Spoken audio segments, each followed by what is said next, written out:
Hi everyone, I'm Adrienne Nolan-Smith. I'm the founder of WellBe, and I'm very excited to have Meika Hollender here today. She is the co-founder of Sustain Naturals, which is an all-natural, vagina-friendly product brand. So everything from lubricants and condoms to tampons and pads and lots of other things.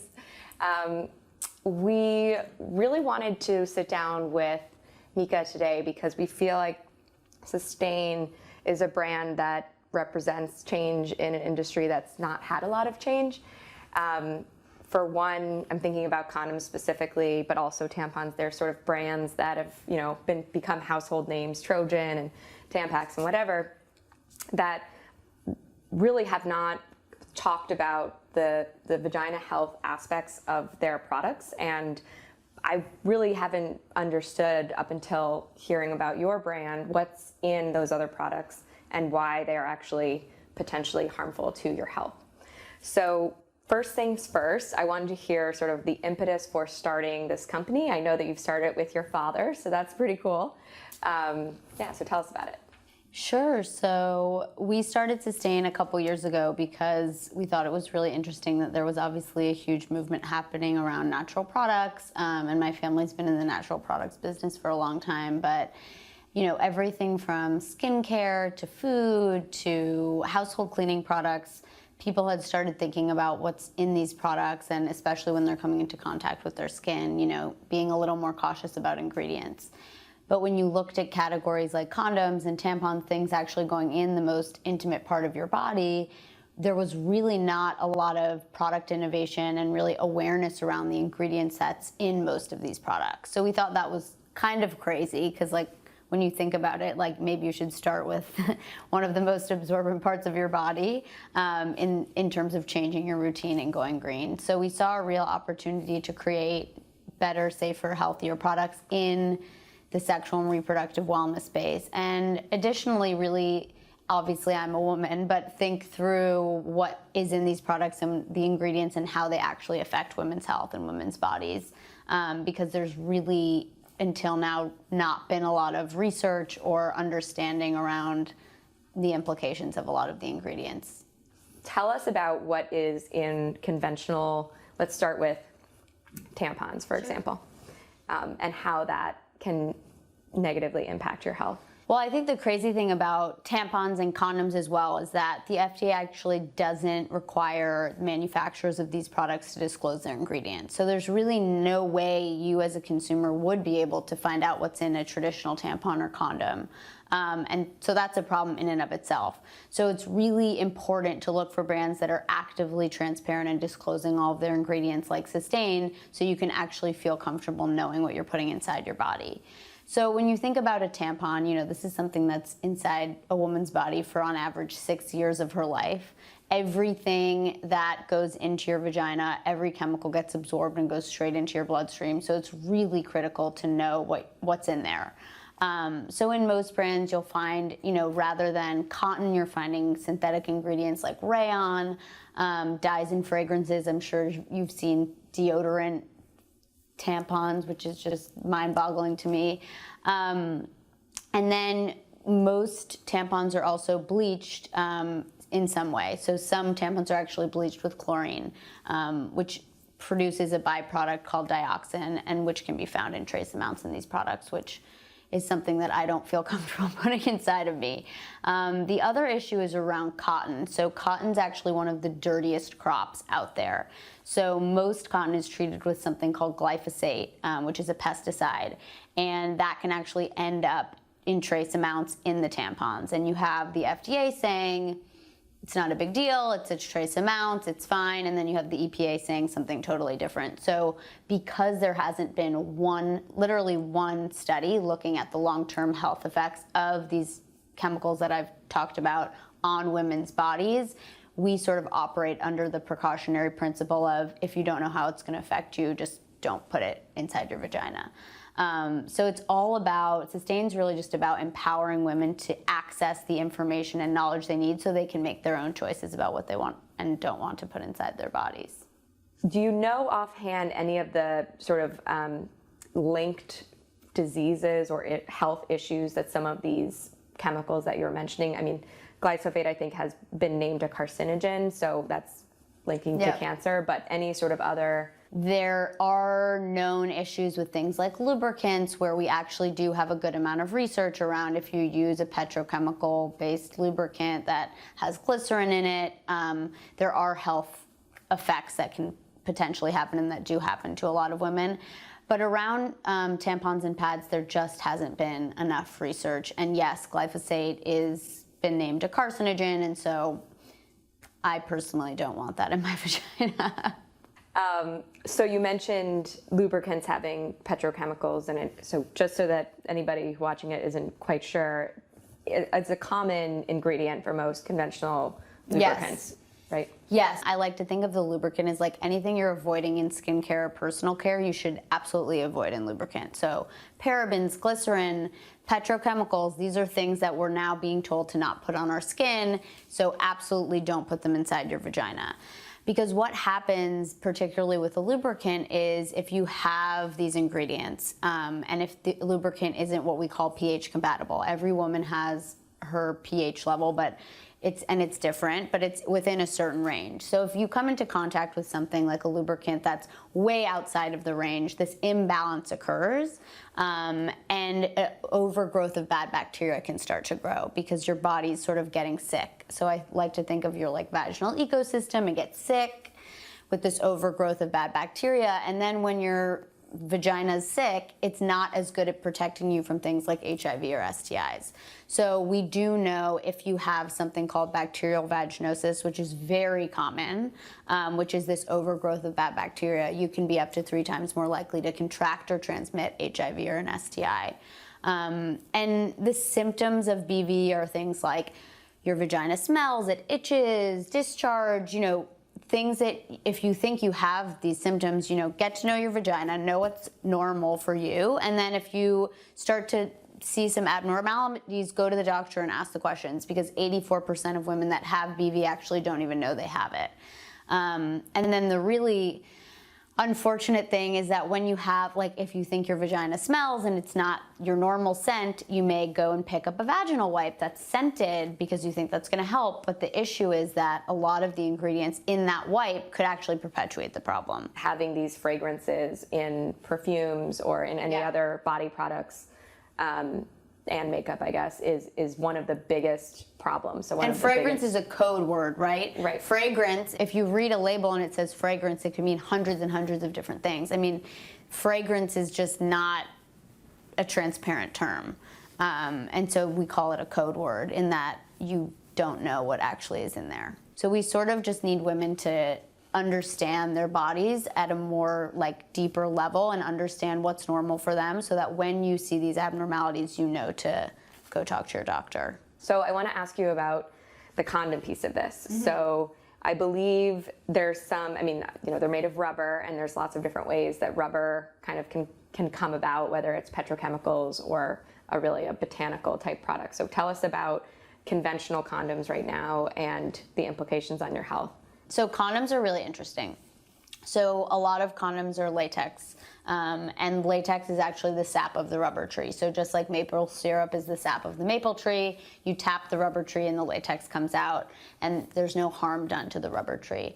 The issue is that a lot of rubber plantations around the world are pretty sort of dark places. There's lots of child labor, there's lots of harsh and terrible chemicals and pesticides used on these plantations. And we were able to find the only fair trade certified rubber plantation in the world. The other issue is the nitrosamines, which I'm sure nobody has heard of, because I certainly hadn't heard of them before I got into the condom business. But basically, when you're heating and molding latex, and this is for any latex product, a chemical reaction occurs, and the nitrosamines, which are a carcinogen, actually form in the latex.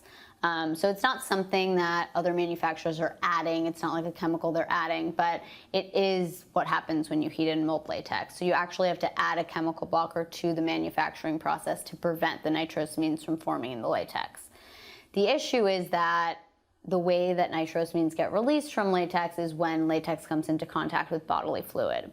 So you can use your imagination, but the FDA, for example, has regulated the nitrosamine levels in things like pacifiers, because that's another latex product coming into contact with bodily fluid. But of course, the FDA is not regulating the nitrosamine levels in latex condoms. Nitrosamines are regulated in other countries in terms of the parts per billion. We're in no way saying that you shouldn't use a condom that has nitrosamines in it, because any condom, in my opinion, is better than no condom. But we do think, as I've been saying, consumers have the right to know what's in these products and what they're exposing themselves to. So we're the only fair trade nitrosamine-free brand of condoms sold in the US. We've focused a lot on WellBe on the endocrine disruptors and all of the different things in a lot of products, and how once you mess up your hormones, you're going to have a lot of fertility issues maybe, or it's going to seriously affect your ability to get pregnant, have a healthy baby, and have a normal period schedule and all that. So how is this related? Well, it's just like any other product, right? So parabens are an endocrine disruptor, and it's all about your body burden. So if you're only using one product that has parabens, like, it maybe won't be enough to sort of put your body burden up to the level where your hormones are going to get really thrown off. But the issue is you're probably being exposed to stuff in your cosmetics, in your lubricant, in your tampon, you know, you're touching things all over the place. So it's just as important as, I think it's more important, because everything going inside your vagina gets absorbed and goes straight into your bloodstream. So when you're thinking about your sexual and reproductive health and the products you're using for your period and for sex, to me, it's just more important. But you should apply that same principle that you would to any other personal care products to these products. So with regard to some of the actual chemicals in the ingredients that you're talking about, I think that's more of a regulatory issue, right? So that's sort of, as a consumer, trying to put some pressure or just become aware enough to make sure that the regulatory agencies are supposed to police this sort of thing, or at least make people disclose what's going on in these products and help with making the connection to certain diseases or issues. You know, really push them to do that. It's an important issue. I mean, we are working with Women's Voices for the Earth and Congresswoman Meng to get this bill passed, to get the FDA to require tampon and pad manufacturers to disclose their ingredients, which, you know, will create an opportunity for women to at least know what they're putting inside their body, and then from there they can make the choice of which brand they want to use. Getting, like in Europe, there's I think 13,000 chemicals or 1,300 chemicals that are not allowed to be used in cosmetics that are allowed in the United States. Like, that's important too, but I think the first step is just transparency, and that's, you know, there's a ton of different ways. You can go to Women's Voices for the Earth website and figure out how you can get involved. But I think just, I mean, even without progress happening in Washington, there's different ways that you can just asking the questions and voting with, voting with your dollars, like, can make a difference. If the big manufacturers start to see the demand for organic cotton tampons skyrocket, I think they'll start, you know, changing their ways and getting into that category. FSAs and HSAs cover condoms to keep you from getting an STI. So that's a great perk. And they are on the rise. People are so lax about using condoms. It's insane. 21% of single sexually active women use condoms regularly. 21%. Like, actually, the scary thing that's happening now, which is starting to get out there, certain diseases like gonorrhea are getting resistant to the antibiotics. So they've gotten so strong that we don't know what's going to happen. Like, obviously there needs to be more development on the antibiotics front to treat these diseases, but this attitude and the spread of STDs and HIV is still spreading too. Obviously we've calmed that down a lot, or slowed that down a lot, but it's really crazy how women and men are just so reckless when it comes to their sexual health. It just totally blows my mind. And it's not just, you know, certain groups of people, it's everybody. And using condoms is so critical. We've gotten the pill and the IUD and all of these things that have helped women family plan are beyond amazing when they're having casual sex. I think it's insane. Like 85% of people in America have HPV, for example, or 80%, something around there. It's extremely common. And so when you think about that and you think about having sex with somebody that you haven't known for, I'd even say more than a year, let's say, and also even then, sometimes people both get, and everybody, I mean, unless you are in a monogamous committed relationship where you are both tested, there is just no reason to not use a condom. The other scary thing, which a lot of people didn't know and don't know, is that some of these, like gonorrhea and chlamydia, some of these diseases, even in women, can live within you with no symptoms. And they can actually really disrupt and get into your reproductive organs and cause a lot of issues. So even if you don't have any symptoms and you're using condoms, like you need to be getting tested regularly, because if you have some of these STDs or STIs and they're just not showing symptoms, they can actually cause a lot of long-term health problems. I believe it. And I mean, we talk about so many topics in wellness here at WellBe to prevent and, reverse chronic disease, but people are not, cancer, diabetes, Lyme disease, autoimmune. These are some of the topics that we focus on thus far.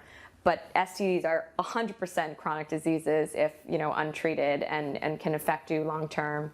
And I would say that, getting and staying well, do the simple, easy things first, right? Take the low-hanging fruit, use a condom, because, you can't necessarily help once, long-term big disease has come up at that time, but it's so easy to just make sure that you don't get these things that are going to be very expensive and time-consuming to reverse. And not pleasant to deal with. Like, I think we all just feel like, or not me, and not you probably, but a lot of people feel like, oh, it's just like getting the flu, and I'm going to take a Z-Pack, and it's going to be all good. And it's like, I mean, from people I know who have had these diseases, it's not fun to deal with. It's not always now easy to get rid of because some of them are not responding to the antibiotics. So it's really serious. We talk a lot at WellBe about antibiotic overprescription and how the gut health and the microbiome project has told us so much about what's going on with how much the gut affects the rest of the body. And so when as you know, there's a lot of antibiotic resistance because we've overprescribed antibiotics for things that may not necessarily need it, or people aren't also taking a probiotic. What would you advise people that are sort of like, they go into a CVS and, so a lot of condom buying is last minute, right? Or same with tampon buying, you sort of ran out and you're like stuck in the store and you've got to buy something. What's the worst to best situation for, a lot of these more conventional drugstores? Well, I'm glad you mentioned CVS, because CVS is actually really a leader in providing more natural options in sort of the personal care and sexual wellness space. We're sold in CVS, for example, with our condoms and lubricants and wipes. And they've actually come out so far as to say that I think by 2019 or 2020, they're going to ban certain things like parabens from any of the products they're selling. That's huge. I mean, that is the way you change how products are made. First of all, look for a brand that's disclosing their ingredients. I think that's always the first step. Even though the average time people spend in the condom aisle is 7 seconds, take an extra 7 seconds and look at the back of the box and see if you can find the ingredients. That's really, and if there's words and things on there that you don't understand or you've never heard of, just maybe look for something else. In terms of tampons, CVS actually is selling an organic cotton tampon now, not Sustain, but another brand, which is great. But there's also now 100% cotton options that are more affordable than organic cotton. You still have the issue of the glyphosate trace amounts being in those products, but it's better than a rayon synthetic fragranced blend that's chlorine bleached. So there's options. I think it's just about taking those extra few seconds or extra few minutes to do your research and look at the back of the box. Are there any DIY or homemade, not condoms, but I've heard a couple of wellness blogs and stuff talking about ways to use maybe coconut oil as a lubricant, or if you can't find something in a store that's really natural. Coconut oil is an interesting one. There isn't a good or any research around what happens when you put coconut oil inside your vagina.